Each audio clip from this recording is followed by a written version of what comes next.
Page number 43 స్టర్ loop. ఈ స్టర్ loop అంటే మనకి స్టీ లూప్ చెప్పాం కదండి. స్టీ లూప్ ఇది ఏం చేసామంటే మిడిల్ ఆఫ్ ద స్ట్రోక్కి జాయిన్ చేసాం, అది ఎస్టీ లూప్. ఎస్టీ. ఇప్పుడు స్టర్ లూప్ అనేది 3/4 ఒక స్ట్రోక్ 3/4లో కట్ చేయాలి. సో ఇది ఏంటంటే స్మాల్ లూప్ అని చెప్తాం. Small loop. ఇది లార్జ్ లూప్. లార్జ్ అంటే ఎంతండి? 3/4. 3/4 కొంచెం బాగా గుర్తుంచుకోండి అవి. అది మనకి వర్డ్స్ ఎండింగ్లో ఫస్ట్ ఏమొచ్చింది? ఎస్ వచ్చింది.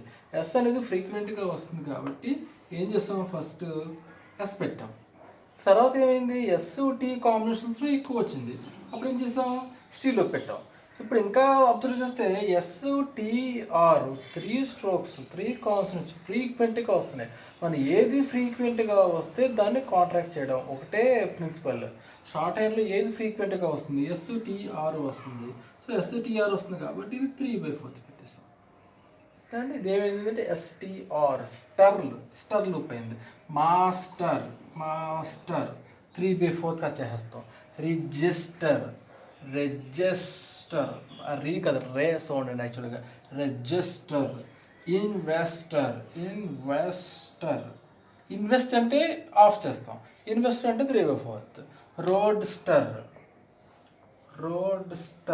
3/4. సో దీని తర్వాత మరి ఎస్టీఆర్ తర్వాత మళ్ళీ ఎస్ వస్తే ఏం చేయాలి?